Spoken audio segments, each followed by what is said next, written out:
Well, I might be the first one not to break their ally, but maybe the first one to water damage their ally. So I take it to work with me, on slow times. I'll just, play a game for, 20 minutes or whatever if I've got time. But because it doesn't come with a carrying case, I just put it in my plastic bag with my water bottle, which of course has never leaked before. And when I had my ROG Ally in the bag, this thing got dumped. It was sitting in water probably for an hour or two. So my first instinct when I found that out was obviously rip it apart, try to dry everything off before even trying to turn power back on, disconnect the battery right away. But I don't think I cleaned off everything just right. So this is gonna be how easy is it to repair the ROG Ally. Just like Steam Deck, they do offer parts, not secondhand parts, but new parts that you can buy in case you break your joysticks or whatever. So my issue right now is I've already cleaned it out. Like I said, I took it apart, I rubbed everything, cleaned everything off with isopropyl alcohol, but sadly, I'm still not getting anything. So there could be a couple things. So like you see, we still turn on, but we get no display. So now we got to figure out what's causing us the no display issue. I did plug it into my TV just to make sure that it's still actually working. Like in a second, you'll probably hear the startup sound. But I'm assuming that either the ribbon cables for the display or the display itself is just bad. Once again, probably didn't clean enough in there. And there's actually one part I want to show you that of all the videos I've seen, that no one's really disconnected the ribbon cable that goes to the LCD, and that's kind of where my part messed up. So, like I said, we're just going to give it a second. There you go. Here's the startup sound. So it's still turning on. It's still active. I just don't have a display. So we're going to see how easy it is to fix the ROG Ally now. So luckily, it's not too hard to take apart. And like I said, I've had to do it a couple times now because obviously I'm not going to wait to make a video to kill my device. Obviously, when I found out that it was covered in water, I took it apart immediately to let everything dry off. Tried, using a towel because obviously I wasn't at home. I didn't have all my tools, so kind of was a challenge. So that whole day was me worrying, will this thing even turn on? So what I did so far was order a couple parts. I ordered the screen. I ordered the battery just in case for some reason that went bad, but obviously as you see, it's still turning on, so I don't think my battery went bad. I ordered the LCD ribbon cable that connects the screen to the motherboard. So our goal today is going to see, how easy is it to fix if you damage, your ROG Ally? Is it something that you're gonna want to send in, which I've seen actually a lot of complaints on Reddit, ROG Ally, about people getting their devices back and it's still wasn't even fixed or anything like that. So I'm kind of happy I took the approach of just doing it myself, because the last thing I want to do is lose my device for months on end at that point, because I've seen some reports of like 3 months without their device, and that's a little excessive if you ask me. Let's see how easy this is gonna be. Like I stated before, I've taken it apart multiple times because obviously, I wasn't going to just wait for me to make a video on me fixing this. I needed to try to fix it as soon as possible. But as soon as possible still resulted in us with no display. So I'm just going to put our screws all in there. Obviously, the first thing you want to do, always disconnect the battery. You don't want to disconnect the battery because you don't want any more power going to anything else. You don't want to shock yourself or hurt yourself in any other way. Okay, now we got our little tool. Makes it easier popping up these little tabs. We don't want to break anything anymore. But from Asus is a parts department. I don't know what you want to call them. I know they're overseas, so all my parts did come from Europe. So you are going to be waiting like probably a week or two to get them. Some parts are forced for 2-day shipping, like the battery and the battery holder. I was forced to do 2-day shipping on. So that was just $20 just in shipping itself. And I'll have to give credit where credit is due. Compared to Steam Deck, Valve, against Asus, parts-wise, I was actually able to get all my parts when I needed them. The display said it was out of stock, but I put my order in, sent a service ticket, and they're like, oh, it'll actually ship out in like 3 days. So keep that in mind. Maybe if you are running the same issue as me, I would still place your order for the screen, because I feel like they just keep it out of stock just so they're not overwhelmed with orders. Like I said, for the Kenai, you'll notice that I've already taken apart. My little bumpers are missing because I had to take them off. They're getting in the way of putting it back all together, but it's fine. I'll put them all back when it's needed. So let's just keep going. It is nice that you can basically get about every single part from this, besides the main board, which kind of makes sense because that is, main board, motherboard. It is the brain of the whole thing. You basically, that is where most of your money is going. You obviously want to be gentle with your parts because they're still fragile. Even though I did clean this, I'm still making sure that I'm not getting any corrosion buildup anywhere, because that's what's going to kill our device, especially on these small little capacitors. But like I said, I took a very soft toothbrush, just dipped it in my bottle of isopropyl alcohol, and kind of just gently brush around all the solder joints and stuff like that to make sure that we don't start corrosion anywhere, because corrosion will kill our device. It'll cause a short, and then boom, we're done for. We're, spending more money on a new device. And that's what we don't want to do. We're trying to save money here. There's one thing you don't have to disconnect, a little rumble pack that's actually on the board. So I've seen some people disconnect it. Come to find out, you actually don't need to, so I wouldn't waste your time on it. Now these fans, not a real finicky, but they, at least mine, my left one, or let's say the actual right one actually, my connection pops off pretty easily. I don't like that. I wish those were a little bit more secured. I mean, I don't think I did anything to make it so loose, but maybe I did. I don't think I did. Because compared to the other side, this one actually holds. Like, I actually have to pull it out. My other fan just falls out, but still turns on. Make sure of that, obviously, because the last thing you want to do is overheat the device and then just let it kill itself in that way. So each of the thumbsticks got only 4 screws. One's got 1 ribbon cable, the other one's got 2. I'm going to go ahead and disconnect the main board ribbon cable now, and then take off the main board at this point, which I believe it's like 7 screws only, something crazy. And that should be all the screws, so this guy should just, you gotta kind of, oh, hold on, got speakers. Connect the speakers. This one's kind of a hard plug. You can leave your power ribbon on, I mean, that part doesn't matter. But it's a little tricky, you kind of have to like push up on the bumpers to get it out, because obviously they're attached. Oh, I forgot the Wi-Fi antenna. Get this out. Oop, oop.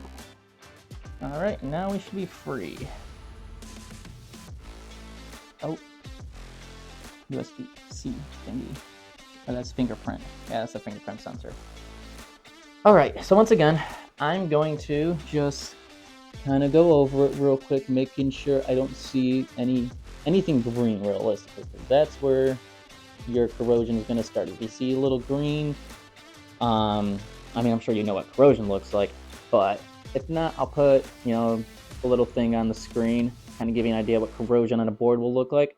So that's all I'm doing right now, is just making sure that even after I clean it, it's been a couple days, that nothing is still trying to come back. One thing I will do later probably is repaste my CPU, APU, just because, like I said, the thing was sitting in a puddle of water. I don't know where exactly, but I was shaking water out of this for a bit. But I don't see anything out of the ordinary, so I think we are good. I'm not seeing anything green at all in any of the solder joints.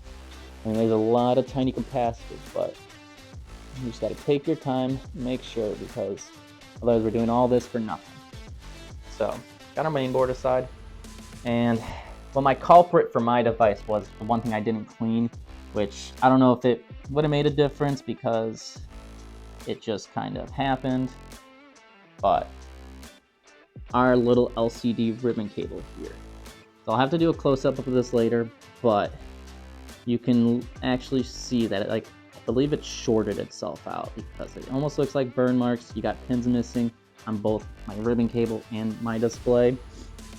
But, and one of my things I'm wondering, and maybe I can get help from another YouTuber or something like that, or I'll have to take it somewhere, see if they'll solder it. But I know ASUS sells the 40-pin connector, just the actual pins, which that's what I'm missing. So I'm wondering if it could actually be fixed right there and then, because when I plug it into the USB-C onto a different display, the touchscreen itself still is working. So my guess is that the pins that I blew out are going to be for the physical display, and that's why we're not getting anything. Everything else is working, as far as I know, kind of, because obviously I'm getting no display, and I've only connected to an external display just to make sure that my device is still powering, which I saw Windows boot up and all that stuff.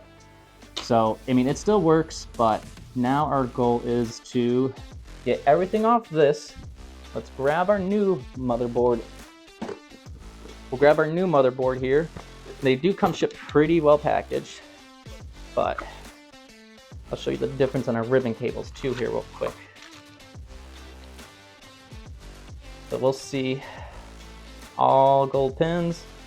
And if you look at this one, you can see, I'll probably have to do a B-roll shot of this, but yeah, you can definitely see that the pins got affected. As far as the replacement goes, it looks exactly the same. I'm not seeing any different traces or anything like that. So let's start taking this thing apart. I'm gonna throw our old poop one over there, make sure we got our new one, get our display out, because now we've got to switch around a lot of things. We got to take our speakers off, or take our buttons out, which obviously that part's a little easier, but so this is what they send you. They send you basically the bare bone, which is kind of expected. You do get the volume buttons, but I believe that's because those are just more so in the machine. You do get new bumpers, so I guess if you break them, I believe this might be the only way to replace them because they are plastic welded in there, and I'm just noticing that.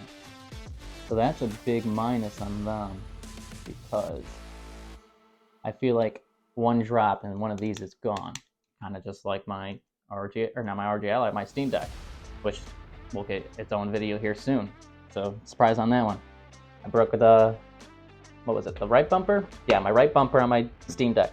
In the case, dropped it. Now my right bumper won't broke. So that's going to be a whole nother video on its own. See, I got two broken handhelds, so that's wonderful.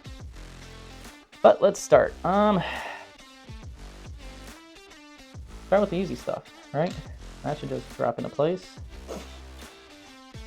And actually, if you do notice, there are little tabs that will kind of keep you in the same direction. So as long as you line all that stuff up, should just fit. And for buttons, they all have an up arrow to making sure you're pointing them up. But even then, it's still kind of confusing because the little tabs on these guys still kind of just want to go wherever they want. So, wish they'd done a little better job with this, but you know, to each his own. I mean, compared to Steam Deck and the ROG Ally, these are not being sold at a loss. These are sold at a markup, so they're making money because once they're sold, ASUS has got nothing for them anymore. So they need to make their money on the device then and there, sadly. So, and then obviously they're making money on repairs like mine. One thing I would hope from ASUS is that instead of having to order this whole body, like I really only needed a screen. I wish there was a way to remove it. Maybe if I get no response from any other help, any other repair shops that maybe can do it or something like that, you know, maybe we'll be the first to try to take the screen off, see if there is a way to replace it without having to buy a whole new board.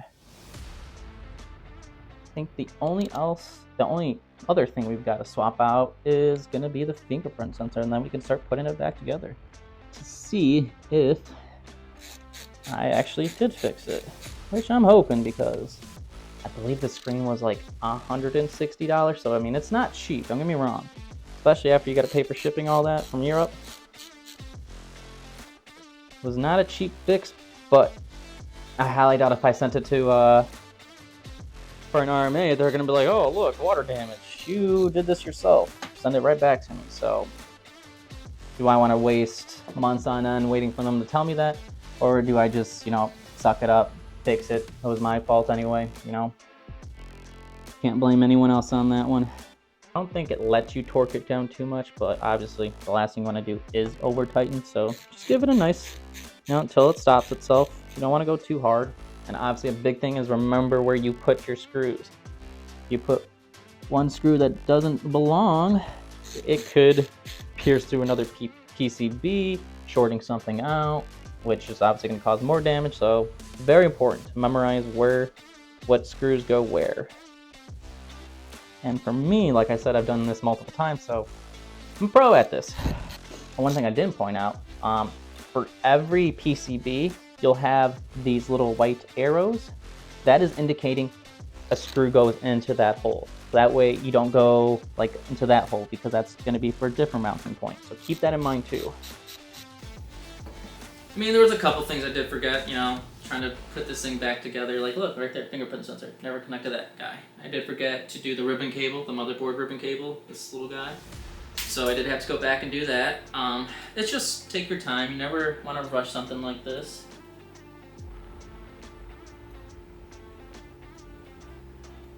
And we're gonna, before we screw the back on, we just want to make sure that it's gonna power on. Otherwise, we just did all this for nothing. And it might just turn into, you know, at this point, I mean, if I can get it to work with no display, I might just make it basically a home theater PC at that point. I mean, it's powerful enough for it. Alright, that's all the way in. Alright. Full sheet power on. Okay. Still powering on. We just need something on the screen. Oh. We did it! We did it! Yeah, repair and automatic repair. I believe you should do that. You've been through hell and back recently, and I don't blame you. Diagnosing your PC. Okay, so I'm gonna let this go. Sadly, I don't have the back on, so it's gonna be kind of on its front face right now, but I will plug it in just to make sure that she doesn't die during the whole process. Oh, saying something. PC did not start correctly. Yeah, we know that. I do not want to attempt to try to put the back on right now. I mean, as far as we can tell, she's working again. Touchscreen worked because obviously I was able to press restart. So it's good to know. It is somewhat repairable. It does suck that you have to buy the whole front shell just for a screen. I mean, I'll get the B-roll shot of it, but I'll show you what my corrosion damage was that caused all this. But we got her working again. We got her working, so we can probably return the battery and the battery holder, so that's going to give us back another $115, $130 bucks. I think that was the total of it, with shipping and all that extra crap. Let's plug her in now. Let's make sure she doesn't die on us. Oh, it's so good to see that screen again. Yeah, it's been like this for probably about 2 weeks, so I've been waiting to do this, obviously. Like I said before, I cleaned it. I just haven't had time to do the video, had the parts for a little bit. But it's good to know that you can physically repair your own device without having to send it in for some reason. Like I said, this was a water damage issue, so I highly doubt they would have gave me an RMA regardless. So that's good to know. All right, she's good to go. We're just gonna shut her off properly now. So that way we can piece her back together without any worries. Man, that's awesome. She's working again. It's freaking fantastic. Because I only had it for 2 weeks before I broke it. I didn't have it long, sadly. But hey, she's up, she's running. Got no complaints on that.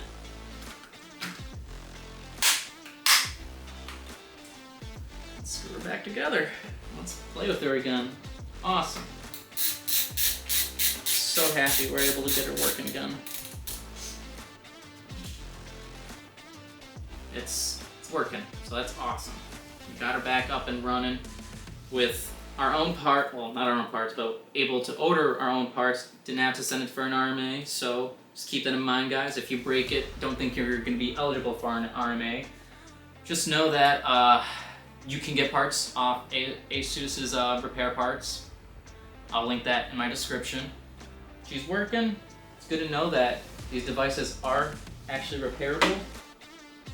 Now, obviously, I'm going to have some Windows issues because there was a constant on-off situation with it, so hopefully I don't have to reinstall Windows because that's going to be a pain, even though it still loads up, right, and everything, so we'll just see.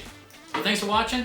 Glad to know that these devices are more repairable than others, so catch you on the next one.